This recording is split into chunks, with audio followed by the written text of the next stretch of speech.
तो हमारा जो चैप्टर है दैट इज द इवोल्यूशन। अब इवोल्यूशन में हम लोग को पढ़ना क्या रहता है कि स्पीसीज की ओरिजिन और ये अर्थ कैसे पैदा हुई, सबसे पहले अर्थ कहाँ से आई, यानी इतने ज़्यादा एनिमल्स आ चुके हैं, अर्थ का फॉर्मेशन और उसमें ढेर सारी स्पीसीज, इसी में डार्विन ला, चार्ल्स ला और डार्विन ला और लैमार्क ला, ये सब इसी के अंदर है। तो इसमें सबसे पहले क्या पढ़ना होता है कि अर्थ जो ओरिजिन हुई हमारी वो कब ओरिजिन हुई। तो लगभग 20 बिलियन ईयर पहले हमारी जो यूनिवर्स है उसका फॉर्मेशन हुआ और यूनिवर्स से जो क्लस्टर्स निकले और उससे टूट के हमारी अर्थ का फॉर्मेशन हुआ। अर्थ का मतलब एक टुकड़ा टूटा सन से, उससे फॉर्मेशन हुआ। तो अप्रॉक्सीमेटली लिखिए इसमें पहला point, approximately 20 billion years old, approximately 20 billion years old, 20 billion years old, the earth formation will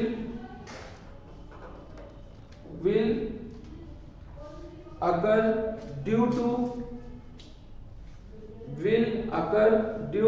huge explosion, due to huge explosion in the sun, in the sun,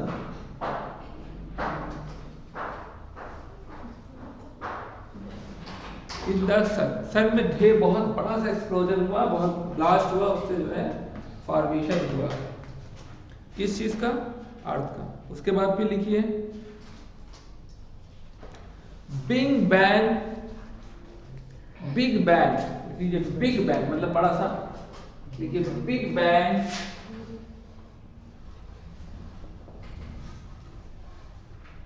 big bang theory explain that, Big Bang theory explained that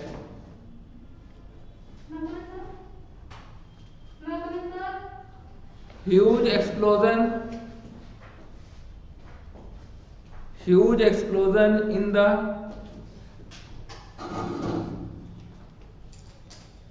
the universe, huge explosion in the universe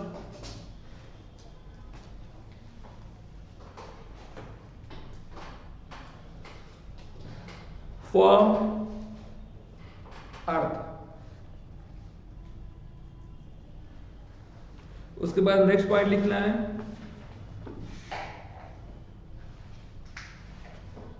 approximately 4.5 billion years back, 0.5 billion years back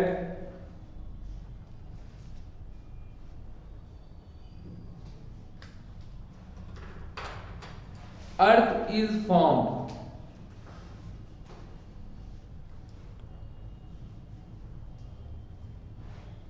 फिर लिखिए next line, life appeared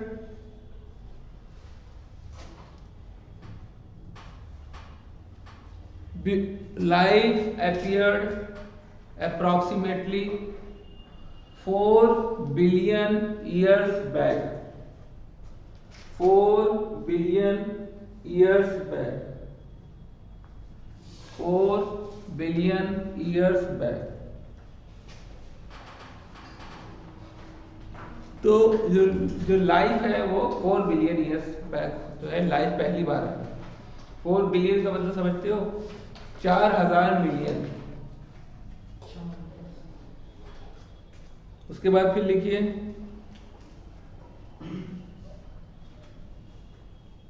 life arrive on earth, life arrives on earth in the form of spore, in the form of spore from the different planet, different planet. This opinion is called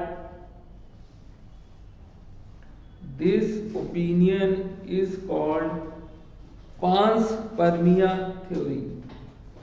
Panspermia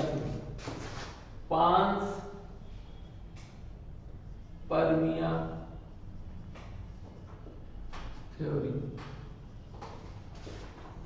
यानी different type के spore, living spore अर्थ के बाहर से आए, यहाँ पे कुछ नहीं, और लिविंग स्पोर जो थे यहाँ पर आए, यहाँ पर गिरे और यहाँ पे बैक्टीरिया का स्मॉल माइक्रो ऑर्गेनिज्म का फॉर्मेशन हुआ। इस चीज को हम लोग कहते हैं पांसपर्मिया theory.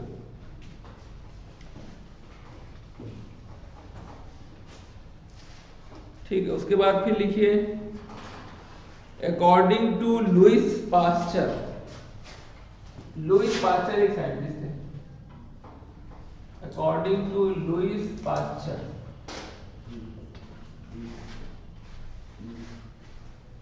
According to Louis pasture,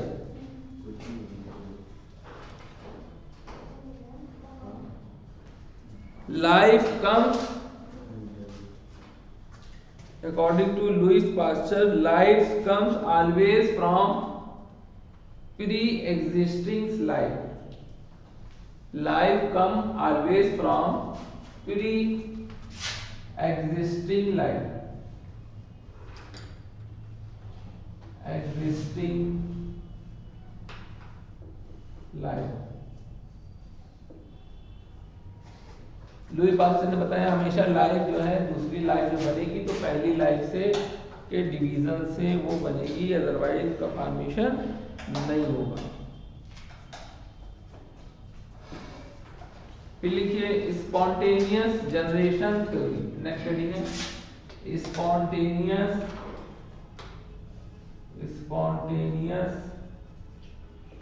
generation theory.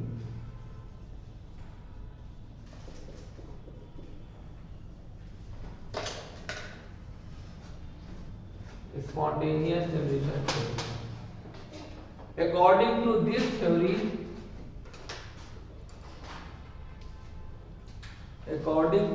theory,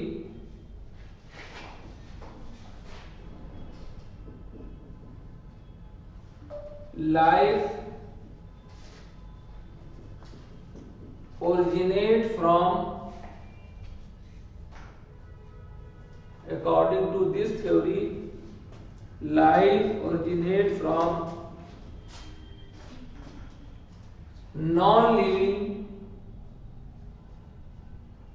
non-living thing. Life originate from non-living thing.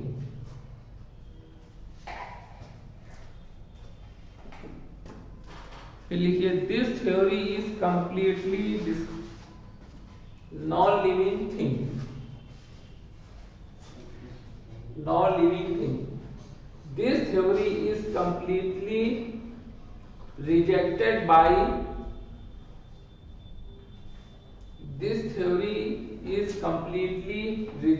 by Louis Pasteur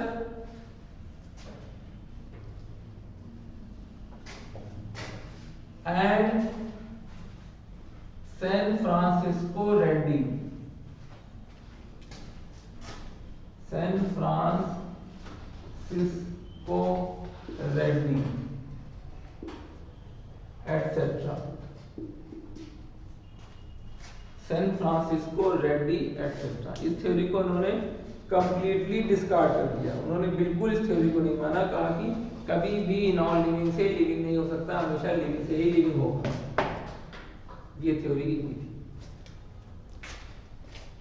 उसके बाद फिर क्या है, उसके बाद फाइनल तो खैर यही हो पाया कि नॉन लिविंग से ही लिविंग बनी, लेकिन उस वक्त ये बात थी, वो उस वक्त शुरू के टाइम में जब साइंटिस्ट ने इस पर रिसर्च किया था, तो ये जो नॉन लिविंग से लिविंग बनना, यानी किसी भी मट्टी से, भूसे से, या जो है वो गंदी शर्ट से, शर्ट को उतारा पसीने वाली, उसमें गोबर और वो सब रखा और डस्ट रखा, डर्ट रखा, और उससे देखा थोड़े दिन बाद चूहे बन गए उसमें। तो उन्होंने बताया स्पॉन्टेनियस थ्योरी हुई, देखिए उसमें कोई चीज़ लिविंग नहीं थी लेकिन लिविंग थी, चूहा वगैरह तैयार हो गया। तो इस तरीके के एक्सपेरिमेंट उस जमाने में किए गए जब नई नई इसके ऊपर खोज चल रही थी, उसको स्पॉन्टेनियस जनरेशन थ्योरी। लेकिन बाद में ये पता सब साइंटिस्ट लोगों ने पता किया कि कभी भी नॉन लिविंग से लिविंग नहीं बन सकता, और आज के टाइम में तो बिल्कुल नहीं बन सकता। क्यों? क्योंकि आज का एनवायरनमेंट है ऑक्सीडाइजिंग टाइप का। आज के एनवायरनमेंट में कभी भी नॉन लिविंग से लिविंग नहीं बन सकता, हमेशा लिविंग से ही लिविंग बनेगा। यानी कोई जो जीव होगा वही अपने संतान को की उत्पत्ति करेगा, अदरवाइज नहीं कर पाएगा। उस जमाने में जब बहुत पुराने टाइम में ऑक्सीजन थी नहीं, अर्थ जो है वो ब्लास्ट से टूट के बनी, वो गर्म थी 5000 डिग्री सेंटीग्रेड टेम्परेचर। धीरे धीरे उसमें क्या हुआ, वो वेपर जो थी गैसियस वेपर वो ठंडी होने लगी, जैसे जैसे सन से दूर हुई ठंडी होने लगी, तो उसकी जो सॉलिड हैवी मैटर्स थे वो कोर में आने लगे, अर्थ का फॉर्मेशन होने लगा। जो सराउंडिंग एनवायरनमेंट था उसमें कार्बन, हाइड्रोजन, नाइट्रोजन, ऑक्सीजन, ये सब सराउंडिंग एनवायरनमेंट में जो है उसके घूमने लगे, गैसियस स्फीयर या एनवायरनमेंट की तरह, जो एनवायरनमेंट का फॉर्म बनाया उसने। तो इस तरीके से घूमने लगी, घूमते घूमते जो है वो इतनी ठंडी हो गई कि उसमें हाइड्रोजन के मॉलिक्यूल जो थे वो हाइड्रोजन से मिले तो हाइड्रोजन गैस बन गई। ऑक्सीजन जो O था वो O से मिला तो O2 गैस बन गई। O2 हाइड्रोजन से मिली तो वाटर गैस बन गई। कार्बन हाइड्रोजन से मिला तो मीथेन गैस बन गई। तो इस तरीके से आपस में जो एटॉमिक फॉर्म थी वो सब कंपाउंड मॉलिक्यूल बनाने लगे, एटॉमिक फॉर्म कंपाउंड मॉलिक्यूल बनाने लगे। फिर जब पानी बन गया तो पानी बनने से क्या हुआ, सारी जो ऑक्सीजन थी वो कंज्यूम हो गई, सब पानी में, तो ऑक्सीजन की कमी हो गई उस टाइम। तो उस टाइम का जो एनवायरनमेंट था एनऑक्सीजनिक यानी कि बिना ऑक्सीजन वाला था। तो ऐसा एनवायरनमेंट रिड्यूसिंग टाइप का एनवायरनमेंट कहा जाता है, क्योंकि उस टाइम ऑक्सीजन नहीं थी। उस टाइम चीजों का कंस्ट्रक्शन होना कंटिन्यू था। तो अगर ऑक्सीजन होगी तो चीजें कंस्ट्रक्ट या बन नहीं पाती हैं, क्योंकि ऑक्सीजन से डिस्ट्रॉय हो जाती है, ऑक्सीडाइज हो जाती है। तो उस जमाने में ऑक्सीजन नहीं थी, तब ओरिजिन ऑफ लाइफ हुई नॉन लिविंग से। तो आज की डेट में ऑक्सीजन है, इस टाइम नॉन लिविंग से लिविंग नहीं बनेगा, निर्जीव से सजीव यानी कि जीवित चीज की ओरिजिन नहीं होगी। तो आज के टाइम में उस वक्त के एनवायरनमेंट में फर्क। तो उस वक्त क्या था कि सारी गैसेस मॉलिक्यूल आपस में रिएक्ट कर करके ऑर्गेनिक कंपाउंड बनाया, बारिश हुई, वाटर बना, वाटर अपनी गर्मी से वेपर बन गया, वेपर बन के फिर वो बारिश हुई, फिर कूल किया उसको अर्थ को, फिर वापस बना, फिर कूल किया। ऐसे हजारों लाखों साल तक खाली यही काम चलता रहा। ये काम चलता रहा कि अर्थ में बारिश हो, फिर वो वेपर बने, फिर बारिश हो, फिर वो वेपर बने। इस तरीके से बारिश का जो निरंतर है उस तरीके से गड्ढे बन गए, कुछ पहाड़ बन गए, सब उथल पुथल हुई, और गड्ढे, पहाड़, पत्थर, ये सब का फॉर्मेशन धीरे धीरे होता रहा। इसीलिए सी का फॉर्मेशन सबसे पहले हुआ। और जो सबसे पहले लिविंग थिंग है जो बनी वो समुद्र के अंदर, समुद्र के क्रस्ट में यानी कि बेस ऑफ द सी में सबसे पहले लिविंग यानी कि जिंदगी का जो उत्पन्न, जिंदगी की जो उत्पत्तिता है वो सबसे पहले वहां हुई है। Origin of life in the sea crust सबसे पहले हुई in the form of microbes. Microbe जैसे बैक्टीरिया है, वायरस है, और छोटे छोटे माइक्रोब में इनका फॉर्मेशन उस time lower side of the earth पे हुआ। तो अब अर्थ में फॉर्मेशन होने के बाद फिर जो है धीरे धीरे ओरिजिन हुई। तो उस टाइम जो है प्री एग्जिस्टिंग की बात तो उस टाइम नहीं थी, क्योंकि उस टाइम में ना ऑक्सीजन थी नहीं। तो उस टाइम जो है पहली बार फॉर्मेशन हो सकता है कि नॉन लिविंग से हुआ हो, लेकिन ज्यादातर साइंटिस्ट कहते हैं पांसपर्मिया थ्योरी, इसके हिसाब से किसी दूसरे ग्रह से स्पोर हमारे अर्थ पे आए, लिविंग स्पोर।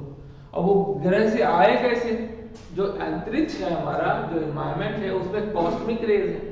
कॉस्मिक रेज बहुत अल्ट्रावायलेट रेड से भी ज्यादा स्ट्रॉन्ग पावरफुल होती है। वो लिविंग चीज को जिंदा ही नहीं रहने दे, तुरंत आदमी मर जाएगा, तुरंत भी कोई माइक्रोब्स होगा मर जाएगा। तो कैसे आएंगे? सब भी सवाल बने हुए हैं, अभी 100% कुछ नहीं कह सकते। बहरहाल ये कहा जाता है कि ज्यादा मत इसी बात पे कि दूसरे ग्रह से या दूसरे से स्पोर्स आए, वो हमारे यहाँ आ गए, उससे वो स्पोर रेजिस्टेंट थे, कॉस्मिक रे से नहीं मरे, ऐसा कहते हैं। और वो हमारे अर्थ पे आए और अर्थ की ओरिजिन हो गई, या अर्थ का फॉर्मेशन हो गया। अब धीरे धीरे यही चीज चलती रही, फिर उसके बाद धीरे धीरे जो है वो डिफरेंट टाइप के कंपाउंड। कंपाउंड का मतलब क्या है, कार्बन से हाइड्रोजन मिला तो CH4 बन गया, है ना। कार्बन से जितनी ऑक्सीजन थी सब कंज्यूम हो गई तो कार्बन डाइऑक्साइड बन गई। हाइड्रोजन से जब ऑक्सीजन मिली तो वाटर का फॉर्मेशन हो गया। तो इस तरीके से अमोनिया का फॉर्मेशन कब हुआ, अमोनिया जब नाइट्रोजन हाइड्रोजन से मिली तो अमोनिया का फॉर्मेशन हो गया। तो इस तरीके से सब ढेर सारे ये इनऑर्गेनिक कंपाउंड बनने शुरू हो गए। अब इन इनऑर्गेनिक कंपाउंड से ऑर्गेनिक कंपाउंड बने, उससे फिर ऑर्गेनिक कंपाउंड जो होते हैं उनसे ओरिजिन ऑफ लाइफ हो गई। तो ये सारी रिएक्शन ढेरों उस टाइम हो रही, हर वक्त होती ही रहती थी, 24 आवर एक ही काम था, बस खाली रिएक्शन होती रहती थी। तो उस जमाने में जो है टेम्परेचर हाई होने की वजह से ये इस तरीके से प्रोसेस होता रहा। उसके बाद फिर एक साइंटिस्ट है ओपेरिन और एक साइंटिस्ट है हेल्डेन। तो हेल्डेन और ओपेरिन ने मिल के एक एक्सपेरिमेंट, यही थ्योरी बताई कि उस जमाने में बहुत हॉट एनवायरनमेंट था और रिसाइकलिंग होती रहती थी। तो उनकी मदद करने के लिए एक साइंटिस्ट आए जिन्हें स्टैनले मिलर कहते हैं। तो मिलर ने एक एक्सपेरिमेंट किया, उससे बताया, किसकी थ्योरी को सपोर्ट किया, हेल्डेन और ओपेरिन की। तो हेल्डेन और ओपेरिन के नाम जो है, हेल्डेन ओपेरिन रशिया के थे, हेल्डेन इंग्लैंड के थे, और दोनों गुरु और चेले दोनों थे। तो दोनों लोग जो हैं वो इस पे काम करते रहे बहुत दिन तक और एक थ्योरी हाइपोथेसिस के फॉर्म पे गढ़ी। हाइपोथेसिस ही कर सकते थे क्योंकि वो एनवायरनमेंट बनाना इस टाइम कैसे बनाते, तो उस एनवायरनमेंट जैसा एक स्ट्रक्चर बनाया स्टैनले मिलर ने। तो उन्होंने इनकी थ्योरी को, जो ये थ्योरी हम बता रहे हैं कि ब्लास्ट हुआ, निकले आयंस, निकले सेंट्रल पे कोर पे हैवी मेटल जाके डिपॉजिट हो गए, इसीलिए तो खोदो तो लोहा निकलता है, तो सब, और सोना निकलता है, और जो नाइट्रोजन हाइड्रोजन जो हल्के थे उन्होंने एनवायरनमेंट बना लिया, ग्लोब की तरह एक स्ट्रक्चर बन गया, उसमें ग्रेविटेशनल फोर्स हो गया, जिसकी वजह से अर्थ की ओरिजिन हो गई, जिसमें जो है अंदर लोहे की प्लेटें तमाम पड़ी हुई हैं जिन्हें टेक्टोनिक प्लेट्स कहते हैं लोग। तो ये कॉन्सेप्ट भी आज की डेट में एक्सेप्टेबल है। इसके अलावा इसको जो सपोर्ट करने वाले थे वो लुईस पास्चर थे। लुईस पास्चर का स्टैनले मिलर थे। स्टैनले मिलर का जो एक्सपेरिमेंट है वो हम लोग अब नेक्स्ट टाइम करेंगे, ठीक।